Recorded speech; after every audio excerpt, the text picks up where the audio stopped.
The PGA Tour is in Meltdown, and Phil Mickelson exposes Brian Rolapp inside a room full of top players without even walking through the door.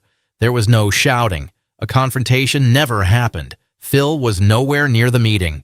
Yet Rolapp's plan pulled Mickelson's darkest warning back into golf's spotlight. The proposal looked controlled. Its consequences were not. Rolapp wants bigger events, richer purses, and a protected elite. Players outside that circle could fall into a second tier. Careers may change after one poor season. Historic tournaments could lose prestige. Sponsor exemptions may disappear from the top level. That is where the danger begins. Mickelson once claimed the tour would resist major change until real pressure arrived. LIV supplied that pressure. Prize money climbed. Player equity followed. Private capital entered the game. Premium events became central. Now Rolapp is selling a future that resembles the transformation Phil said was coming. Subscribe now for golf's biggest power struggles without the corporate filter.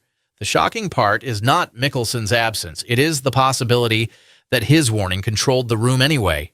Rolapp came to reveal the tour's future, but he may have exposed the contradiction that could tear it apart from within. That contradiction begins with the date the tour stopped speaking vaguely. On June 23, 2026, Rolapp presented the approved competitive structure that will begin in 2028. The announcement followed months of player discussions, committee work, and debate. Tiger Woods stood beside him after chairing the committee that shaped the proposal. Rolapp was also confirmed as the next commissioner, effective January 1st, 2027. This was not a temporary experiment. It was a transfer of power tied to a complete redesign of the product. The Championship Series will become the tour's premium level. It is expected to run from February through August, with roughly 23 or 24 events. The average field will contain 120 players. Tournaments will remain 72-hole competitions with a cut after 36 holes. Each event will carry a minimum purse of $20 million. The majors, the Players' Championship, post-season events, and major team competitions will sit within that upper structure. Those details sound generous. They also create a brutal line. At least 90 players will retain Championship Series status. 20 others will earn promotion from the Challenger Series each season. Routes may remain for tournament winners, medical extensions, and career milestones once the final eligibility rules are settled. Ordinary sponsor exemptions, however, will not exist in the upper series. That single decision removes one of professional golf's oldest escape routes. Invitations have often rescued popular veterans when rankings slipped. They have also helped rising talents reach stronger fields before full status. Sponsors use that freedom to add recognizable names that attract crowds and television interest. Rolapp's model removes such leverage from premium events. Performance becomes the gatekeeper, while marketability loses its shortcut. That sounds pure until a familiar player lands on the wrong side of the cutoff. An uneven year could cost a respected major champion access. Injury may leave an older player facing a narrower road back. Family trouble can erase several weeks, while reputation provides no protection. The policy may reward merit, yet golf careers can turn on one swing, a bad month, or damaged health. Those margins were thin. Rolapp is making them visible. The Challenger Series will run at the same time as the premium schedule. It is projected to contain at least 20 events, with 144 player fields and purses starting near $4 million. 2 victories can trigger immediate promotion. Another route is a short last-chance series that awards a limited number of championship places. That pathway offers hope, although separation defines it. $4 million is substantial money, but the comparison changes everything. The biggest stars, strongest television windows, and purses 5 times larger belong to one circuit. Survival dominates the other. Fans will recognize which product the tour considers essential, while sponsors and broadcasters adjust accordingly. Players will feel the distinction every week. Rory McIlroy identified that danger before the final approval. He warned that the second track could turn some tournaments into glorified Corn Ferry events. His concern was not an attack on developmental golf. It was a warning about perception. A historic stop can keep its course, volunteers, trophy, and local supporters, yet lose national importance once the elite schedule moves elsewhere. McIlroy later supported the approved model and called it a positive step after years of uncertainty. That shift does not prove that anyone silenced him. The finished plan may have answered some concerns. His two positions still reveal the pressure surrounding Rolapp's decision. Even a star who understands the need for reform can see the cost of creating an official second class. The plan carries fingerprints beyond Rolapp's office. Woods chaired the Future Competition Committee, while player representatives and business figures evaluated the redesign. The policy board held final authority. That matters because the proposal cannot be framed as one executive overpowering helpless golfers. Powerful players participated in the process. Several backed the structure. Their support gives Rolapp protection, but it also spreads responsibility if the system harms events or members. That shared ownership creates tension. A superstar can approve a model that improves elite competition without feeling the same danger as a player ranked near the retention line. Both may favor stronger fields, yet their risks remain different. The room was united by membership, not by security. Every endorsement, therefore, contains an imbalance. For secure stars, relegation can sound like entertainment. A threatened member may experience it as genuine financial danger. Rolapp's defenders will argue that golf needed sharper stakes. They have a point. The current system can feel scattered because signature events sit beside ordinary stops under changing field sizes and confusing eligibility rules. Prestigious weeks are interrupted by weak television stretches, while the postseason has struggled to create the urgency found in other sports. Rolapp came from the NFL, where a limited schedule makes scarcity valuable. Carefully protected national windows place star teams in important slots, allowing the league to sell consequence before the opening kick. After studying that machine throughout his career, he brought the same commercial instinct into golf. Rolapp wants the best players together more often within fields large enough to feel legitimate, yet controlled enough to keep leading names visible. The lower level gains purpose through promotion, while relegation creates fear near the bottom. Television partners receive a cleaner calendar without a maze of exceptions. The logic looks powerful in a boardroom. Inside a locker room, it can feel merciless.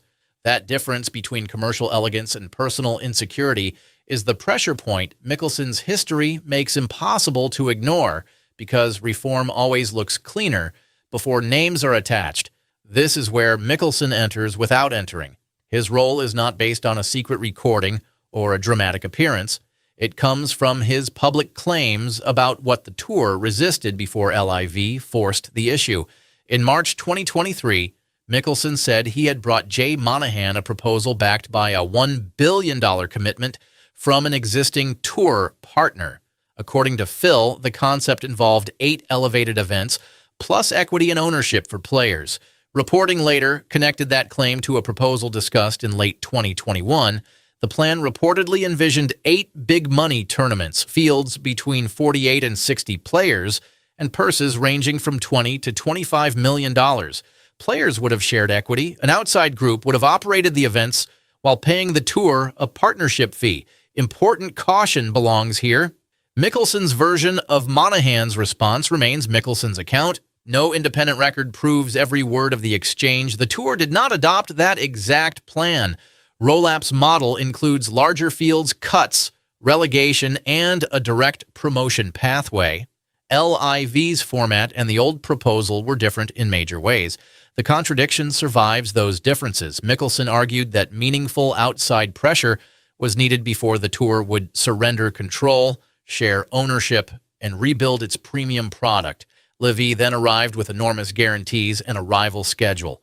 The tour reacted by creating designated events with major purse increases. Those became signature events. Strategic Sports Group later committed up to $3 billion to PGA Tour enterprises. More than $1.5 billion was designated for player equity. Now Rolapp is expanding the premium concept into an entire competitive tier. That progression gives Phil's supporters their ammunition.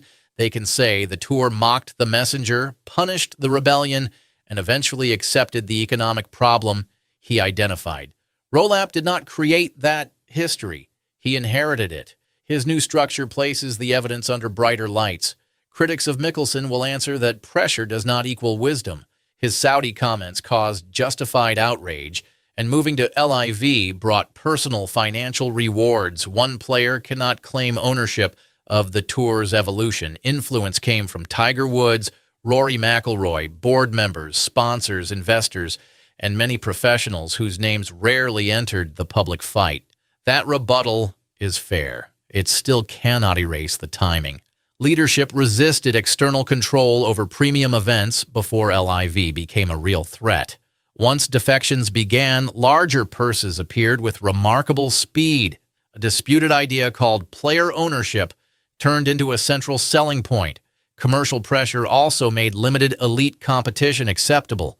Rolapp is now trying to repair weaknesses created by that emergency response without sacrificing its financial advantages. This explains why his model returns to larger fields and cuts. The early signature event system protected stars, but some fans disliked small fields without a weekend cut. Rolapp wants greater legitimacy. A field near 120 feels more like a traditional tour event. Poor play carries a consequence. Viewers can watch famous players miss the weekend. The premium product becomes exclusive without looking completely closed.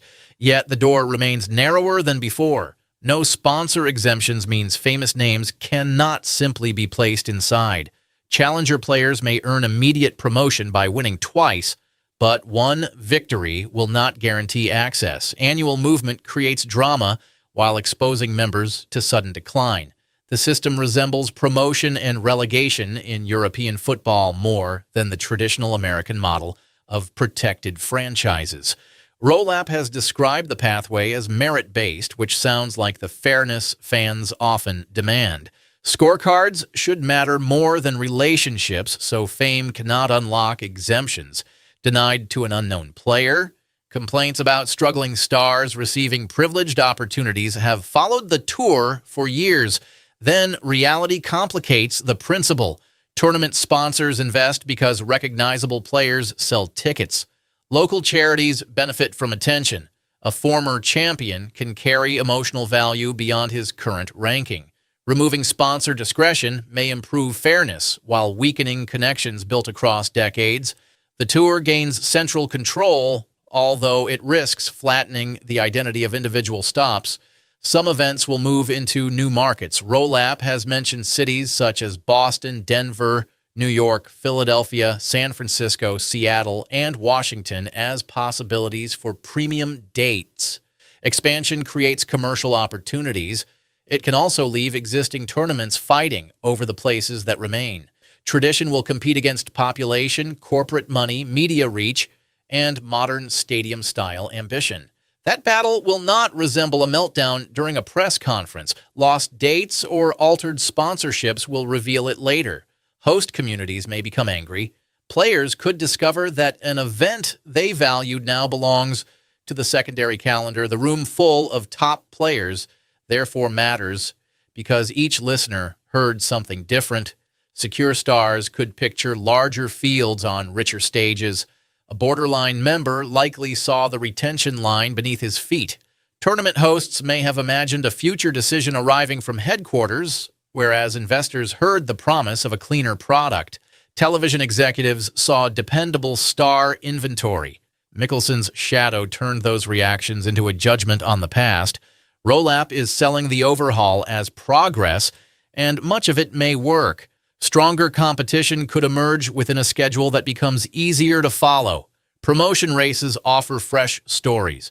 Late-season rounds will carry meaning for players threatened by relegation, even when they cannot win the tournament. The Last Chance Series could package desperation in a way golf rarely manages well. Success would not remove the contradiction. It might deepen it. A thriving championship series would confirm the immense value of concentrated star power while preserving player equity and premium purses created during the LIV fight. Greater commercial control would move toward the league office. That outcome resembles the transformation Mickelson said outside pressure would force, even though his preferred path was never adopted. Failure would be more explosive. Historic tournaments could suffer if challenger audiences remain weak. Reduced access to elite players may discourage sponsors from paying premium prices. Relegated veterans would have powerful reasons to criticize the system, while fans might reject an upper tier that feels manufactured. Another crowded route could confront young professionals beneath the championship level. Rolapp would then own a structure that divided membership without creating enough new interest. Either result keeps Phil attached to the story. That is why Exposes works as a judgment rather than a literal confrontation. Mickelson's history reveals the gap between the tour's former position and its present strategy. Rolapp's blueprint shows how deeply LIV changed the organization, since leadership now treats reinvention as necessary for survival. Human costs will become visible through the careers used to test every promise. Nobody needed to raise his voice. The proposal spoke loudly enough. The real meltdown is not a chaotic scene behind closed doors. It is the collapse of the old argument that the PGA Tour could preserve its traditional structure while ignoring outside disruption. That argument is finished. Rolapp's plan confirms it. Professional golf now faces a harsher question. Did the tour learn from LIV, or did LIV pressure the tour into becoming a cleaner version of the system it once condemned? Rolapp believes he has found balance. Mickelson's history makes that confidence vulnerable. The answer will begin emerging after the first player falls from the championship series. A famous tournament receiving secondary status will intensify the verdict. Fans must then decide whether the lower circuit still feels like the PGA Tour. Until those tests arrive, the room remains symbolic. Rolapp controlled the presentation with Tiger supporting the vision, yet Phil owned the uncomfortable memory. Subscribe now so you do not miss the next battle shaping professional golf. Once the new system starts, scorecards will decide survival. The reaction afterward could determine whether Rolapp saved the PGA Tour or ultimately proved Phil Mickelson right.